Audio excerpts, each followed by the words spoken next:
Conocida también como supersesionismo, la teología de reemplazo básicamente es la enseñanza de que por desobediencia, la nación de Israel fue reemplazada por la iglesia como el pueblo elegido de Dios, que las bendiciones, planes y promesas para Israel como nación ahora deben de ser espiritualizadas y alegorizadas para hacerlas encajar a la iglesia.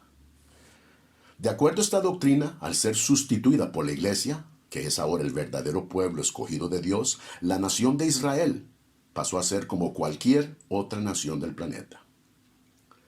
La enseñanza es parte esencial del catolicismo romano, los testigos de Jehová y adventistas, entre otros, pero también de algunas denominaciones evangélicas. La Biblia rechaza categóricamente esta falsa enseñanza y demuestra que la nación de Israel y la iglesia son dos entidades diferentes, y que aunque ambas requieren del plan redentor, las dos tienen diversos propósitos y destinos.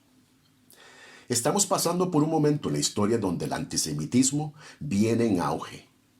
El creyente necesita estar bien equipado para no caer cautivo por todo viento de doctrina. Y aunque no todos los que sostienen esta doctrina son antisemitas, sí es importante estar informado sobre ella. Y enseguida daré pruebas bíblicas que ratifican que las promesas hechas a Abraham y a su descendencia hace más de 4000 años siguen aún vigentes, y que Dios no ha descartado ni mucho menos reemplazado a la nación de Israel con la iglesia. En Génesis 12, Dios le dice a Abraham que lo llevará a una tierra que le mostrará, donde hará de él una nación grande. El pacto involucra la promesa de una tierra específica, a una descendencia en particular. Y lo que es más, este pacto era de carácter perpetuo, para siempre. Si Dios puede retractarse de sus promesas y transferirlas a otro cuando quiere, entonces es imposible confiar en su palabra. Sin embargo, las Escrituras demuestran todo lo contrario. Dios confirma el pacto abrámico con todas las generaciones futuras, demostrando su fidelidad a la promesa.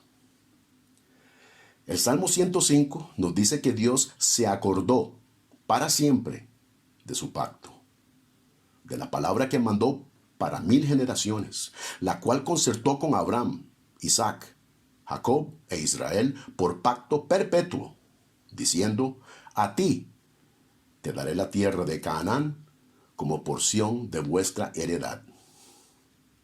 A la iglesia nunca se le ha prometido un territorio específico, ni mucho menos que sería esparcida por el mundo para luego ser reunida de nuevo en una tierra prometida. La iglesia ni siquiera existía en el Viejo Testamento.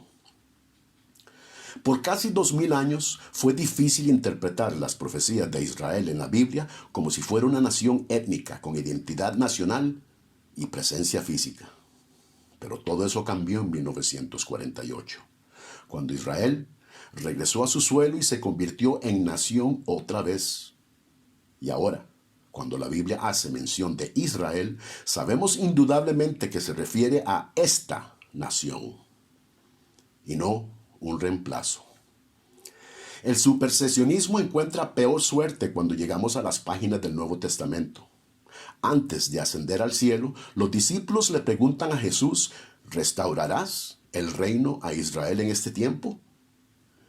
Qué excelente oportunidad para el Mesías de decirles que las promesas ya no les pertenecían, que Dios había dado la espalda a Israel como nación y que ya no tendría un futuro como pueblo elegido de Dios. Sin embargo, ese no fue el caso. Jesús simplemente les dice que no es de ellos saber cuándo se llevará a cabo la restauración, pues todo está bajo la autoridad del Padre. Si la restauración no se había cumplido hace 2000 años, cuando los discípulos hacen la pregunta, entonces la promesa sigue vigente hoy. Y si sigue vigente hoy, quiere decir que Dios no ha terminado con Israel. En Hechos 3, Pedro predica ante los judíos y les informa que Jesucristo permanecerá en los cielos, fíjense bien, hasta los tiempos de la restauración de todas las cosas de que habló Dios por los profetas desde la antigüedad. si las promesas de Israel ahora eran de la iglesia, Pedro lo ignoraba por completo. Pues aquí confirma que la restauración era en el futuro. Jesús, profetizando su segunda venida en Mateo 23, les dice a los judíos que Jerusalén no le volverá a ver hasta que regrese de nuevo y le digan: bendito el que viene en el nombre del Señor. Este evento que está por venir se efectúa en Jerusalén, dice el Mesías, no en Tokio, Londres o el Vaticano. Consideremos lo que Pablo dice en Romanos 11, donde hace la pregunta: ¿ha desechado Dios a su pueblo? En ninguna manera, dice el apóstol.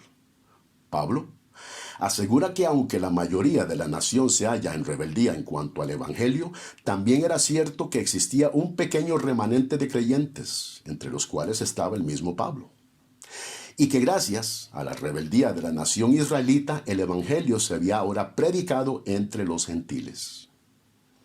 ¿Y si su transgresión, pregunta Pablo, refiriéndose a la nación, es la riqueza del mundo, y su defección la riqueza de los gentiles, cuánto más su plena restauración? Para Pablo, la futura restauración de su pueblo era un hecho, agregando que en cuanto al Evangelio, son enemigos por causa de vosotros, pero en cuanto a la elección, son amados por causa de los padres, porque irrevocables son los dones y llamamiento de Dios. Señoras y señores, la promesa de Dios en cuanto a la elección de Israel es irrevocable. Para terminar, hay que recalcar la importancia de la nación de Israel en el plan profético de Dios. Por ejemplo, los 2 testigos profetizados en Apocalipsis mueren en Jerusalén. La batalla de Armagedón se lleva a cabo al norte de Jerusalén. Los 144,000 siervos de Apocalipsis 7 vienen de las 12 tribus de Israel. Se nos dice que en su segunda venida, los pies del Mesías se afirmarán en el monte de los olivos en Jerusalén. Y así como estas, decenas más de profecías solo tienen sentido si existe una nación judía en el futuro llamada Israel. En fin, la teología del reemplazo debe ser rechazada por contradecir y espiritualizar el plan divino de la nación de Israel. Cierro en Jeremías 31, con una refutación directa por parte de Dios para todos los que creen que Dios ha terminado con la nación de Israel.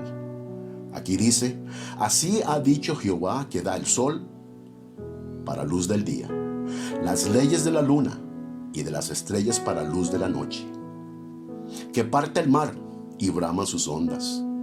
Jehová de los ejércitos es su nombre.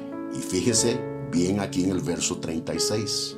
Si faltaren estas leyes delante de mí, dice Jehová, también la descendencia de Israel faltará para no ser nación delante de mí eternamente.